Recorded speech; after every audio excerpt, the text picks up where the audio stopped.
Welcome. We are here today with the lovely Jillian Brown, who is the Director of Global Occupier Business Development at Avison Young. We'll have you break that down for us. Wait, and Jillian, you're in Florida, but I thought you lived in Chicago.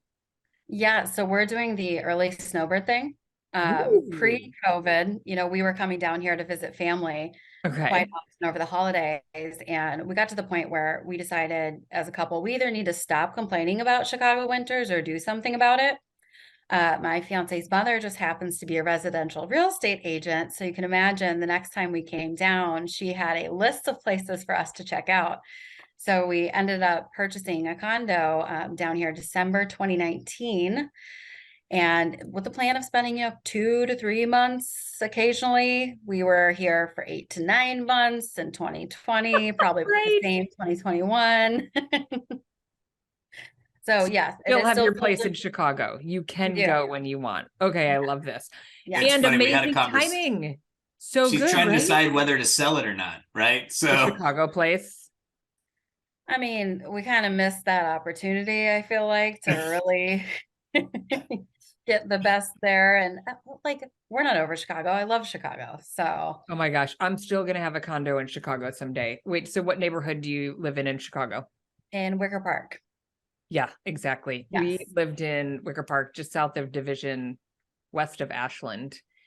And yes, grass is always greener. I just miss it. I mean, there's so many things to love about Chicago. So someday we're going to start with my daughter's going to go to school somewhere in Chicago. So then I can get the condo and be the mom who's like around all the time. she just has to call Uncle Bill and get in Northwestern. Oh, I forgot Uncle Bill could maybe get her into Northwestern. Bill Bennett, shout out. We need a full ride to Northwestern. That'd be great. And if we still have our place, you can definitely rent, we'll give you a great deal. Oh, wait, do you Airbnb it? Because I need a place for, no. Okay. No, haven't yet. It's something about managing that from afar and just You aren't feeling it. Okay. All right, that's fair. Yeah, I need to get a place for Jason. That's right. We do need to do that. Okay, so yeah, let's dive in. So, Gio, are you going to kick off? I have lots of questions for Jillian also. Yeah, I think you go first. And this was a shocking one for me. So, Jillian, you grew up a long time ago. By that, I mean, you started off let me finish, relax. You started off at a very young age, actually living in New York, doing modeling. Oh, yes. Ooh. I forgot when or how that came up, but that was, a few years ago, when I was 10, 11, 12. Is that right? Oh, yes. Oh, wow. Interesting. Let's just say I was a very outspoken, independent child and wanted to, get away. And so when we were visiting Hilton Head for family vacation one year, there was these model scouts, whatever. I was like, Mom, I could do that. I should totally do that. She's like, okay, go try it, see. So throughout that process, ended up signing an agreement with an agency. So going out there during the summers. So wow. for 3 years. Yeah. That is super interesting. Nice Nebraska, Gio. You doubted where I was going with that question? I mean, come on. But yeah, I think the beauty of it is that sets such an incredible foundation for what I think makes you so successful today is just your ability to build relationships and really go out and hunt. We use that example all the time, Jamie, of hunting and skinning, right? And you're one of the best hunters I've experienced and seen out there from the standpoint of being able to go sniff out business. And so I think a part of that is just your personality and that experience that you've got, just life experience, but also just the background that you have within the flex sector. And so, how did you get into the flex sector? I still remember touring with you early on in Chicago, and I was just leaving Regis and happened to be in town. And I was like, I'm going to go look at co-working spaces. And lo and behold, that's the first time our paths crossed because you toured me. Oh, that's funny. Yeah. And I was wondering if you even remember that. Because what was that? 2014, 2015? Yeah. Right. Yeah. Right. Within was it Serendipity Labs? Or yes. Yeah. Okay. Yes. I'm seeing that on your LinkedIn profile. I don't think I totally realized your Yeah. How did you end up there? Well, and I was thinking about this a few months ago, when I was doing the 2023 business plan, like, how did you get to where you are and like what intrigued you? And I'm Yeah. like, we could go like way, Is way this an back. AY process? The 2023 business planning? Yes, and kind of a personal thing too. Like I need that accountability and that self kind Have of a plan. push. Yes. So I was thinking about it a little bit more and, growing up again in rural Nebraska, there was not a ton going on, but a couple of the interesting things that tie back around to what I'm doing now is, my mom she was working as a psychologist at a Head Start program. So at her office, it was 15, 20 minutes away. So it was cool and exciting to get to go to the office with her. She was working with kids and families every day, that have been going through brain injuries. And a lot of that within their space had activities, games, learning, places for the family to go and feel comfortable. And I absolutely loved doing that with her alongside, any trips that she would take outside of the area. I'm a big hotel, I'm a little bougie in that sense, but it's like, anytime I can have an excuse to go to a hotel, get those amenities, what have you, I'm all about. So, then I did the whole Nebraska thing with detasseling corn, babysitting, you name it. And then going into undergrad and grad school, I was looking for jobs to get free things. So Gio, when you say hunter, it can be for others or for myself. Yeah. Yeah. For personal gain. Yeah. And I ended up doing apartment rentals and apartment management. So that was kind of my first actual, touch on commercial real estate in a different environment.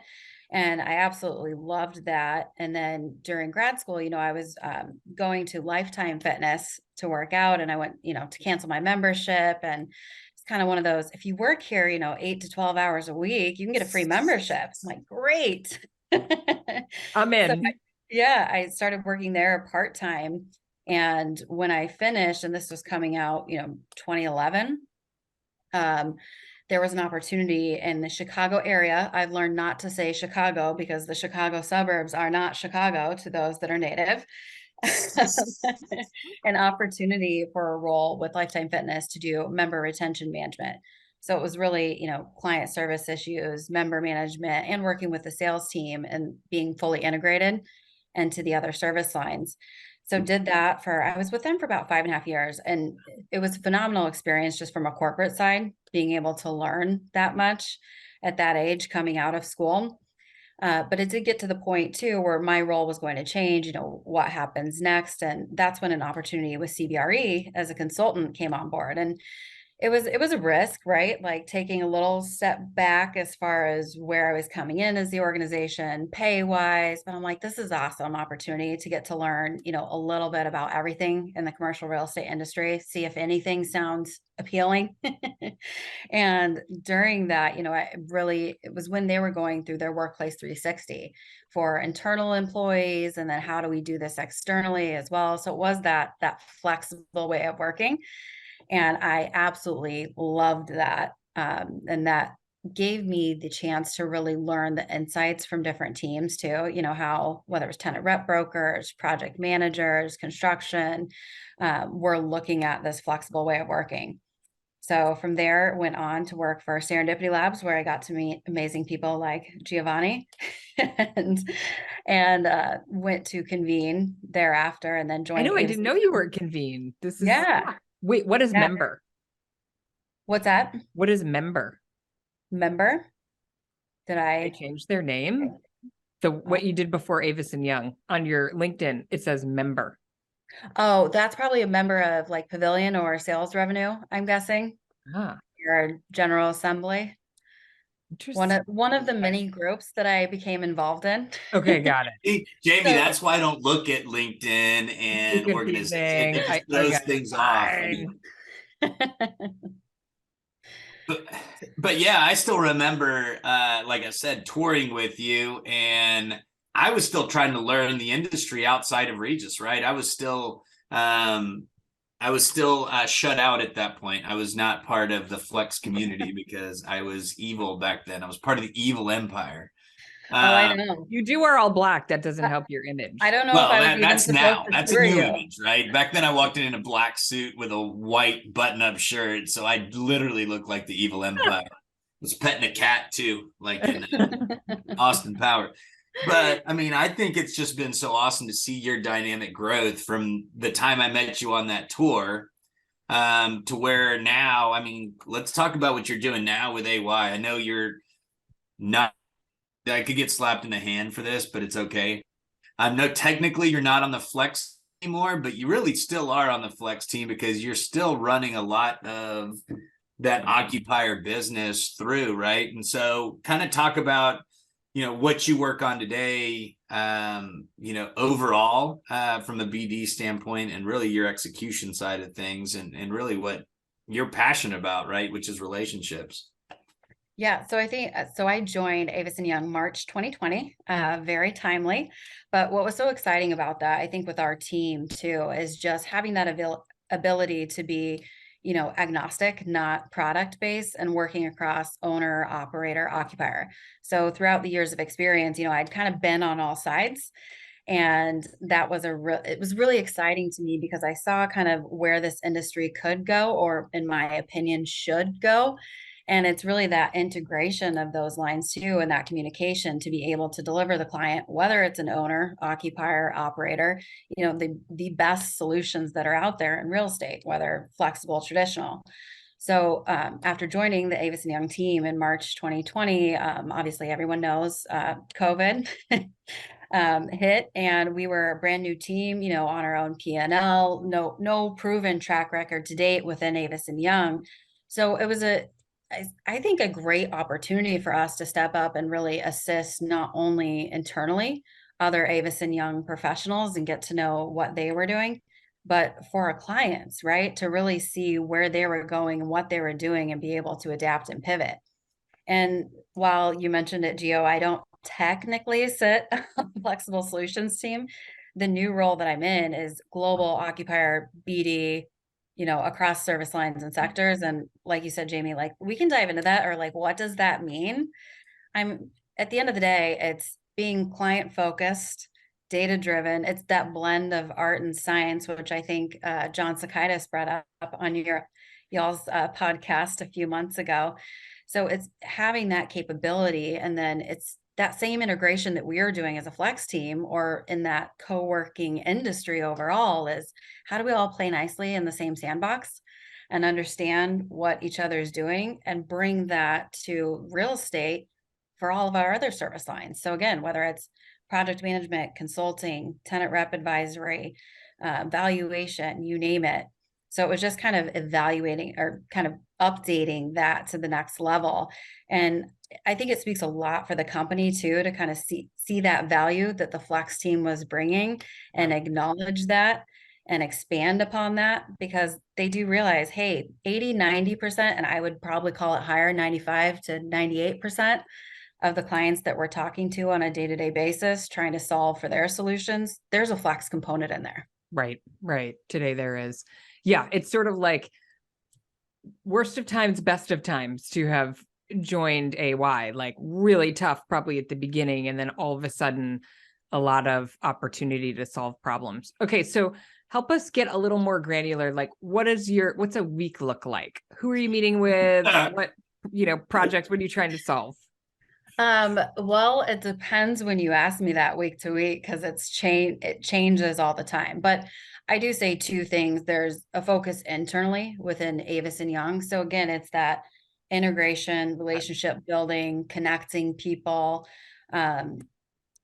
learning from others and also teaching others. And then externally, going out there with clients that we've had relationships with, or people that aren't clients, right? And just kind of helping answer questions for them, direct them to the appropriate parties. And that's been the really exciting piece for me. Is I say I know like this much about like this much, like a little about a lot of things. And so not being the smartest person in the room, I love that. So it's like I can know or gauge with clients or people that I'm talking to, kind of pick up on what are their pain points, what are the business solutions that they're trying to solve for, and be able to connect them appropriately. You're a dot connector, so you know And- enough And to. yeah, and I don't know how, again, this is uncensored, Giovanni. I'm going off of that in case I get any pushback here. But Just blame me. it's Just blame me. it's not a sales role, in my opinion. It's the overarching, just really being client focused and helping them make decisions. So no matter what that will be, and then obviously offering to step up and inform them of what we can do, or letting them know, where this isn't a good fit, but guess what? Because of our network and our reach, we can connect them to the appropriate people.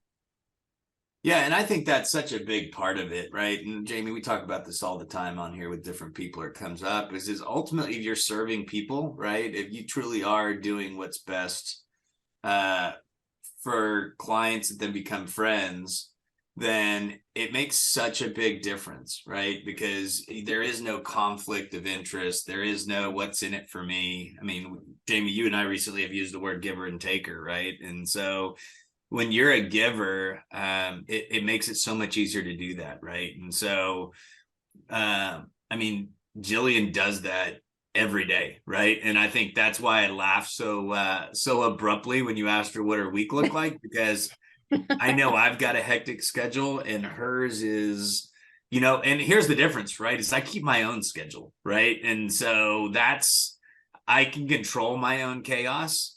Unfortunately, what I see from the outside looking in of Jillian is she doesn't control a lot of her chaos, right? I mean, so much is dictated by what our clients' needs are, what our internal team needs are, and where I'm different is I'm an 8, I'm going to push back. Jillian's a 9, she's a people pleaser, right? And so she doesn't know how to say no. And so her chaos looks very different. Am I off? I see you smiling. No, and that is a goal for 2023. I'm getting better at that, but especially during COVID, right? It's like I'm not good at working from home. I've become better, but I also am one of those people. I like to be in the office. I like to be in The mix. in office, I should say, in the mix of things. And for that too, because I do like to help the clients and meet them where they're at, and during COVID, I'm like, okay, we're working globally. So client in APAC or EMEA, you want me to be on the phone at 4 or 5 a.m.? Okay, Yeah. I'm up anyway. Or, client on the West Coast, 8 p.m. my time. All right. So I've started, it's a lot harder to go back and set those boundaries for those of you who have not done this, highly recommend. Than to set them initially and go forward. Yeah, and I mean, I think that's such a big part, right? Especially in this world we live in. And let's talk about kind of hybrid and all that, because I mean, you really are working hybrid, right? You're Chicago based, but living in Florida, and you have all kinds of stuff. But I think what people don't realize is they often think that people work less because they work hybrid, right? You're in Florida, so you're out on the beach all the time, having a great time. And She's the like, I reality haven't is seen the beach not in weeks. right. That's not the case, right? The case is you actually end up working harder because you don't know when your day starts and when it ends, right? I mean, like, for example, here we are on a random Tuesday. Oh, yeah.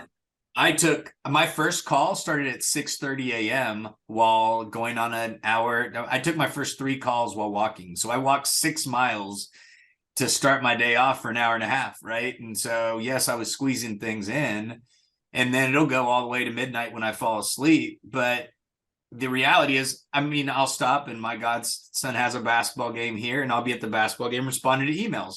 But that's the problem, right? Is we don't have a start and an end, right? We're not, I tell people all the I time, mean, I wish some I of us had. do. Some of us on Yeah, Sunday. no, Sometimes I'm like, Geo, I say cannot that, think but you and straight anymore. I'm you and I text back and forth at 10 o'clock at night, wherever I am, right? It may not be 10 o'clock your time, but it's different, right?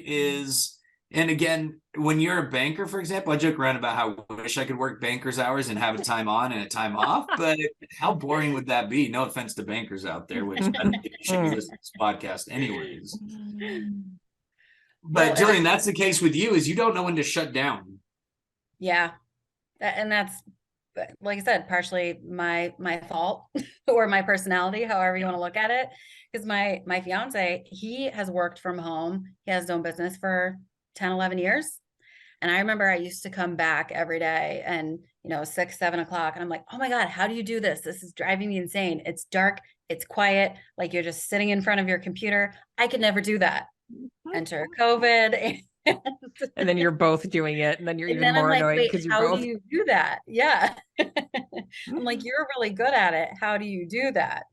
But that's something too with our clients every day is they're trying to figure out what do those strategies look like? Yeah. Which employees come back, how often, how frequently. And, a lot of times too, there are situations where it is role dependent, right? Or industry dependent, where people do need to be there from certain hours day to day. Or for certain roles, that it does make more sense for those teams to be together in certain scenarios on certain days. But how do you effectively communicate that, make that change management, and then put that into action? Or what data are you looking at to even make those decisions? Yeah. So I think it's almost like the analysis paralysis, but what's being analyzed is a lot of just what we're helping our clients through. Jamie, you're about to ask. Go. Yeah, I'm just curious kind of what are the most common things that occupiers are struggling with today? I mean, I think we make assumptions, especially, flex operators, and we're all really opinionated about, work from home. But I'm curious when operators are having these conversations with you, like what are the core themes? From the occupier standpoint, or Yeah. so kind of dependent upon organization size, but I say key clients too are mid-market, multi-market, multi-service line, and global, right? So it also depends where you're at. And we can take a look at the economy today, kind of see where that's at, that is dictating a lot of decisions. So if in certain industries, so whether it's the tech, the finance, the banking, professional services, they're all getting hit a little bit differently. And the individuals that we're speaking to from these occupiers, the COO, CEO, CFO, HR, Have facilities, different heads of real estate, perspectives. they have Mhm. different perspectives. And I think that that's the biggest thing is just getting the alignment internally with these key parties of what do we need to do? How do we do it? How does this impact the other business units within our organization? That's the first part of it. And that's, one of the questions that I ask no matter who I'm talking to is, I think you guys ask this a lot. What are your pain points? What's keeping you up at night? Like, is there anything that we could potentially help you solve for? And sometimes that might be as easy as facilitating a conversation to another one of their team members, or connecting them to another person in their industry going through a similar thing, or directly, saying, hey, here's a couple ways we could help you in XYZ market, because it is all across the board. And I was just talking with a CFO on Friday, and it's a group that we've helped in quite a few different cities, Dallas and Chicago. So Gio, I thought you'd appreciate that. They were in kind of high growth mode across markets, and they flipped the script a little bit during COVID to be focused on accounts versus markets. So now it doesn't matter where the people are. But now they're like, okay, do we have too much space? We're looking at it, seems underutilized, but at the same time, we want to implement this new plan stating that everyone needs to come in the office 2 to 3 days a week. So they're kind of combating with themselves a little bit. And so you really have to take a look at what are the reactive things that we are needing to solve for right away, and then how can we look at this in a proactive scenario for what information or what can we do to help us be in a better position 3 months, 6 months down the road than where we're at currently. It's really complex. It is, but it's fun. I love it. It's like, and that's the part too. Actually, one of our internal Avison Young higher ups made a comment to me last week, or maybe it was the week prior, about the flexible office industry and the professionals within it. And they're like, oh my God, like I did not realize the level of experience and knowledge and expertise that all these people had. And like, been in real estate, this person was like 25, 35 years. Why have I never connected with these people? And that is something that I take a look at this industry and all the professionals that we have, and maybe we haven't given ourselves enough credit or given others enough credit.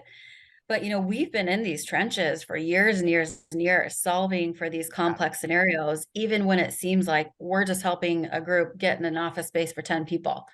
No, we've been looking at how does this impact your different service lines? How does this impact the owner, the operator, the project management?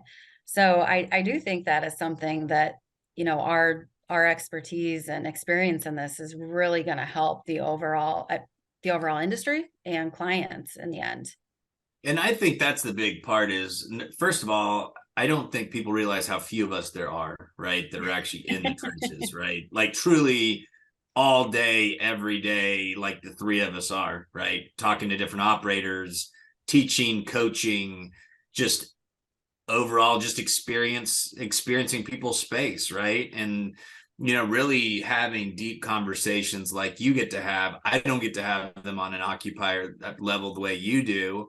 But again, your conversations are what affect my clients, that therefore we're out trying to find space for, and how are we building out space? Landlords are affected by both, right? And so there's so many levels of that affect the overall future of the office, right? We're where retail was 10 years ago, right? When people are like, brick and mortar is all going away. It's all going to be online. Well, here we are, and Amazon, yes, is a behemoth. It's gotten huge. I can speak for myself. I look at my annual bill and I'm just like, what in the world? But it's just so easy. But the reality is that brick and mortar has changed, right? So there's been new operators that are going into old big box spaces, right? And I don't just mean within the flex industry, just in general, right? But it is even being backfilled, right? So if you look at Industrious, they've taken a handful of former big boxes within malls, right? And these are successful malls that needed, to drive traffic. The traffic was going to be a way to bring people to the mall and drive sales, both on the hard and soft cost side, right? So actually buying soft goods, but at the same time, restaurants, bars, all those kinds of things that are in the malls or the periphery. But again, my point is the retail world hasn't gone away, right? It's just changed and we've had to evolve with it. Office is in the same place, right? An article just came out in the Dallas in the Dallas Morning News, talking about how one of our towers in downtown, they were going to take the top 20 floors of this tower and put in residential and hotel, right? And so I think we're going to see more and more of that kind of reposition, pivoting of a lot of these office assets in order to be highest and best use based off of the overall supply and demand curve. And not to oversimplify it, but it goes back to that live, work, play. Right? Like that doesn't just have to be in a community, that can be in a building. Yeah. Like you can literally have all of these things in a building.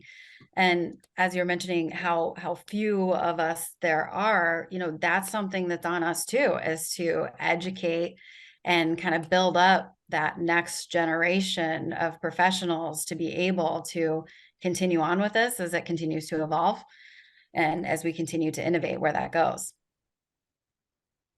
Yeah, no, and I think that's where us being out there talking and having these conversations overall helps out the industry as a whole, right? I mean, often people ask me, well, why are you doing this for free? And I'm like, well, no. I mean, Jamie, this is how the podcast started. She said, so what are you trying to achieve? And I said, I just want to inform people. I mean, and yes, selfishly, it affects my brand and affects what goes out. But at the same time, the more people we educate and the more people go out and educate other people, it's that ripple in the pond, right? That affects all of us in some way, shape, or form. I mean, here we are, as amazing as Adam and WeWork was to put us on the map as Kleenex.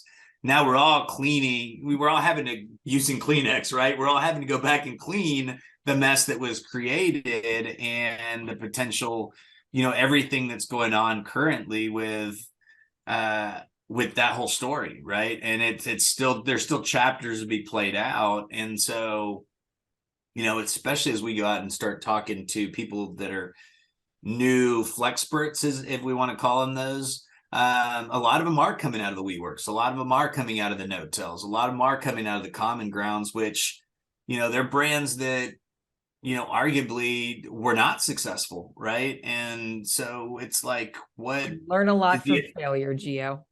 I was You just, do. yeah.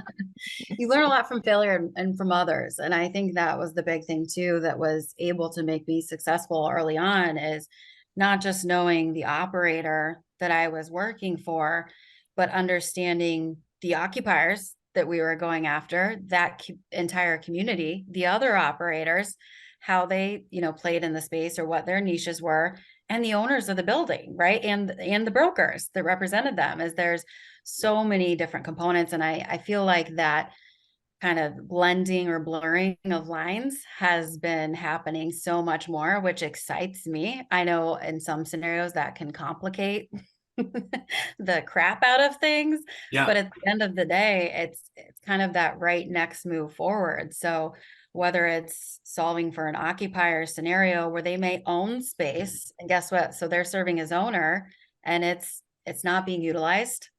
So do we bring in a flexible operator? Yeah. Do they start to manage something themselves? I mean, you can look at it from all different angles there, but it's definitely blurring together a lot more. And the technology, right, that supports all of that. All right. So this is where we take a sharp right turn and throw everyone off. It's always fun.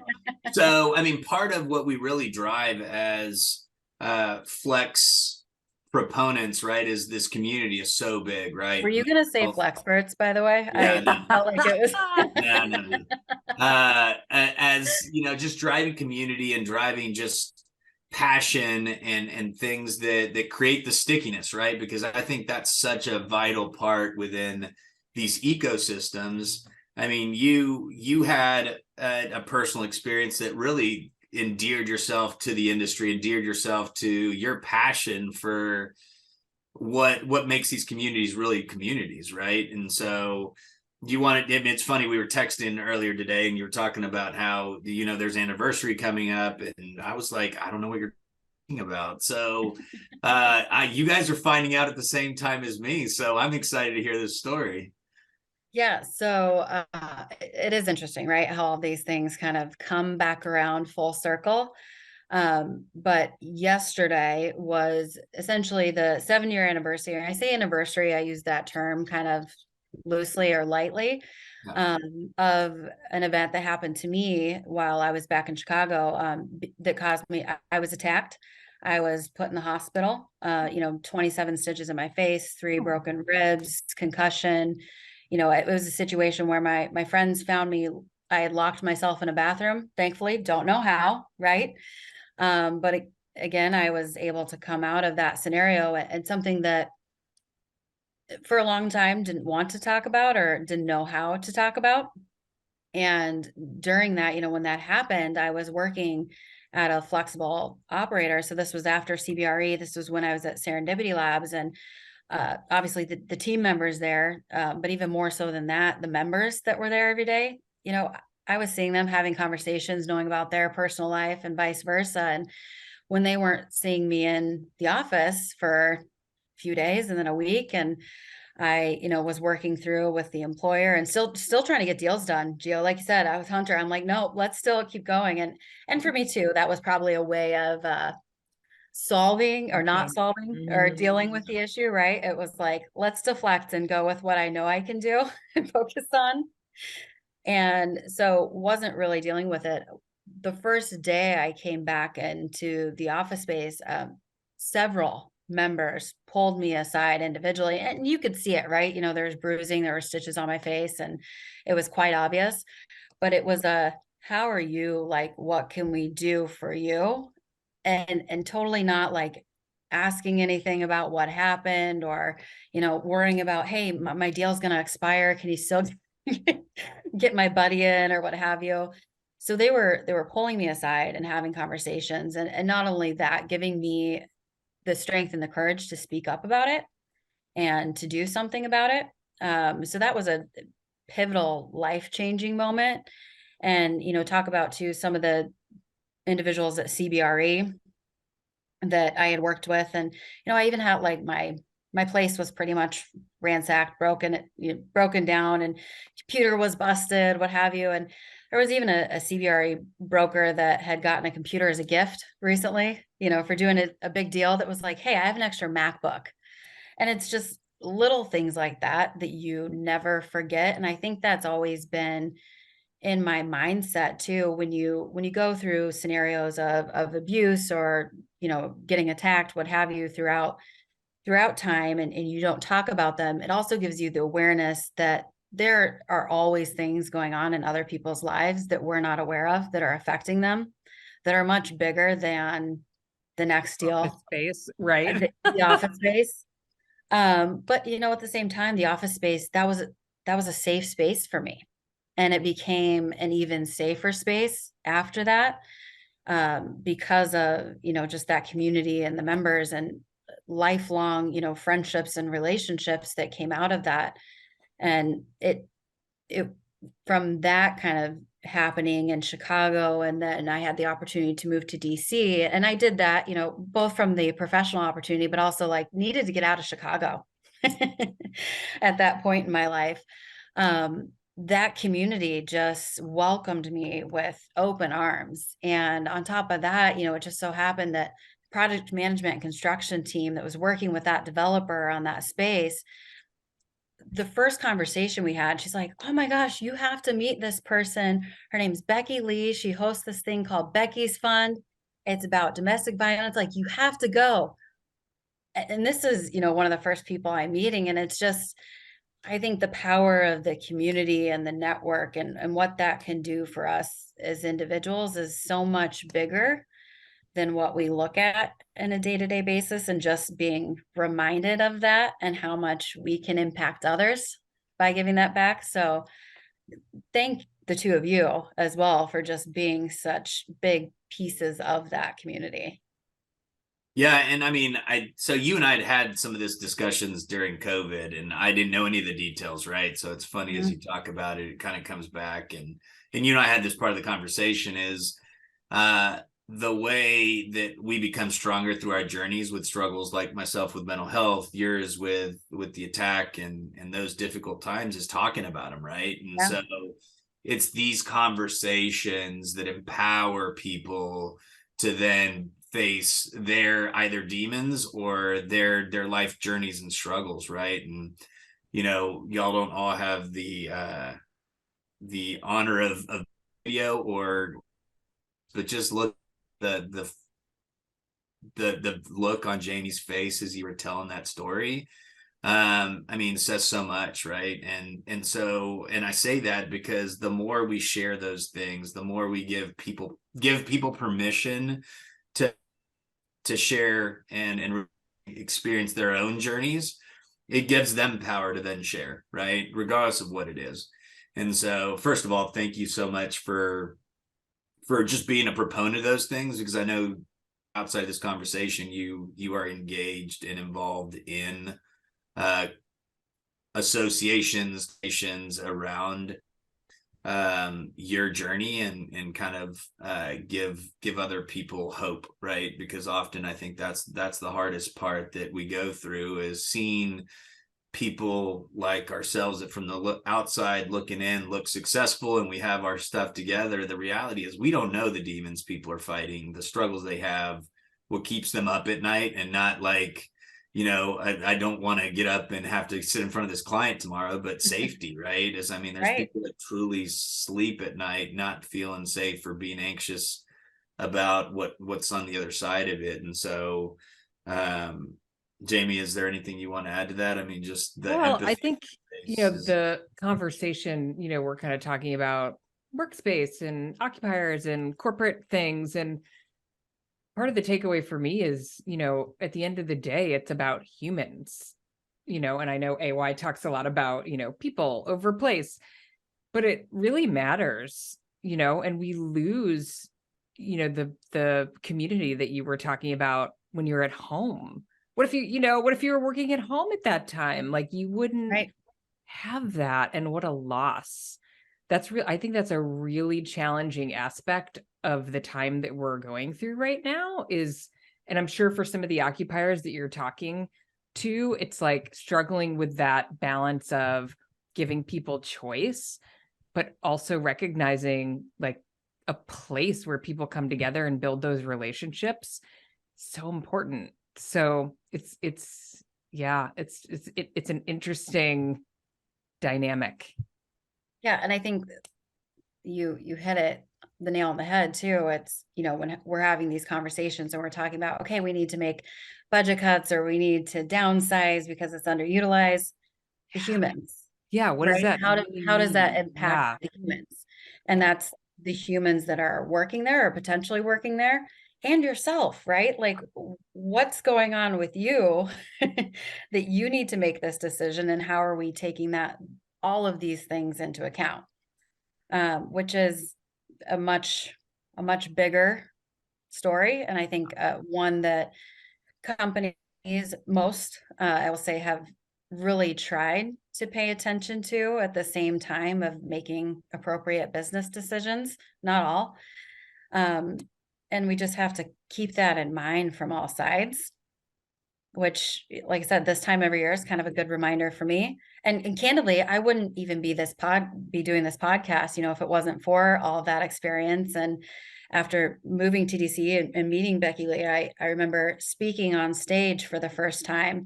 And I say really like the first time ever speaking on stage, but about something so personal. And I wrote and rewrote this script, you guys, like 30 to 50 times.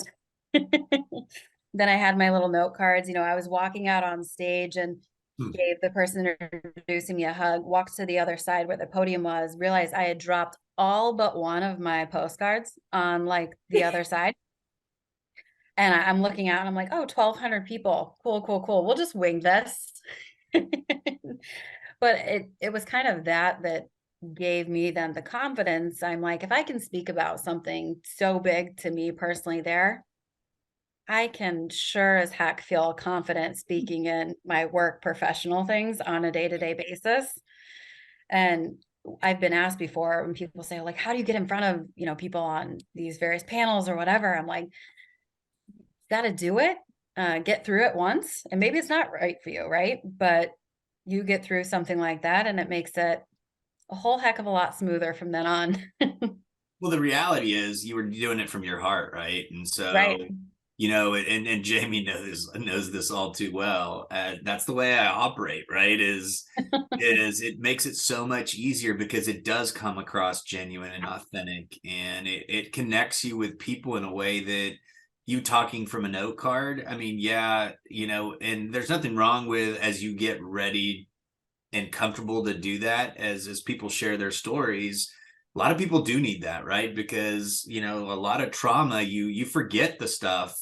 And so, as a matter of fact, Jamie and I were just talking about a new program we're trying to roll out. And I told her, I said, all the slide deck is for is to keep us on track. Right. And so, I just think it's a total, it wasn't an accident that you forgot the cards, right? It's exactly what people wanted to hear and see. And, again, that's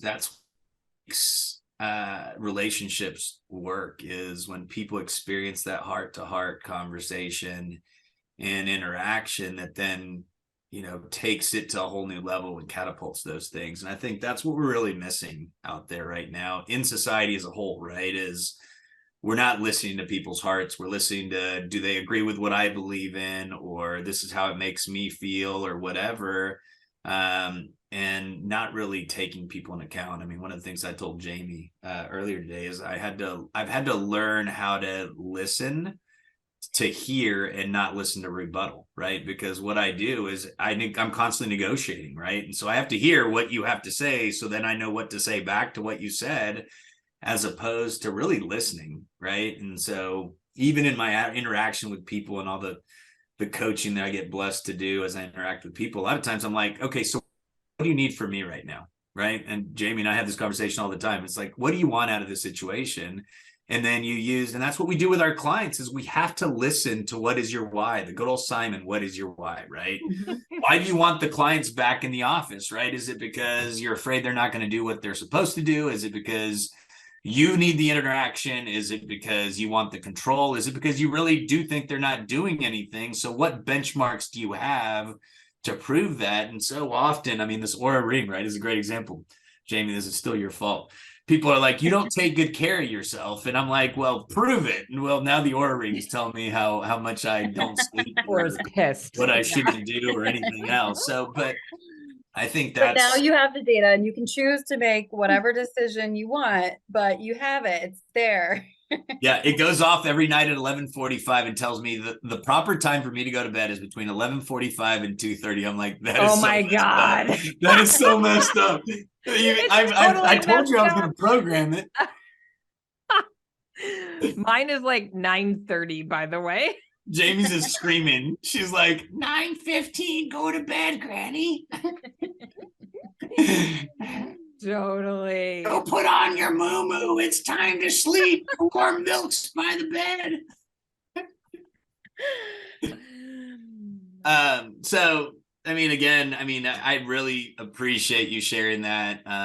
You know, I think that your strength and your courage and your perseverance and just your overall ability to overcome and be persistent through life in general, not just that situation. I mean, we joke around about the modeling thing, but you know, I just came back from New York a couple of weeks ago, and you got to be pretty damn strong to survive those streets, regardless of your age. And so, you know, it's been an honor and a real pleasure to see you grow within your skin. And I don't just mean professionally, but even personally, just how much more confident you've gotten, and you know, how you really can sit in a room and command the room, even though, like you said, you don't know everything, but that's the beauty of it, is you're humble enough to know that, right? And so you let the right people talk at the right times, and then you connect people. I mean, I think that's a skill that a lot of people never gain in their entire life.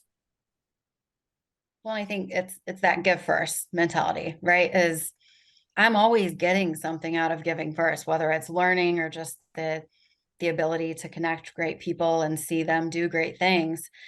And that's why I really love kind of where I'm at now and the journey, like I said, that I've been on, both professionally and personally.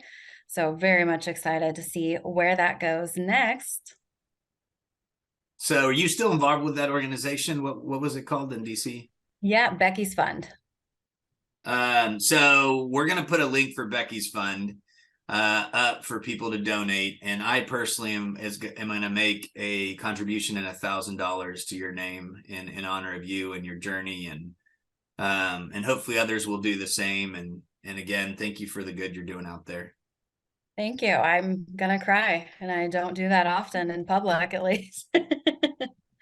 That's amazing. Yeah. And I think I'll just thank you for bringing something. I get very like sort of into the like, what do we want to know from Jillian? What can we learn from Jillian? And, you know, work wise, and just kind of the, you know, I just had the aha moment of bringing it back to the human side. So I think it's so important to remember that. So thank you for sharing, and thank you for keeping us real. Thank you.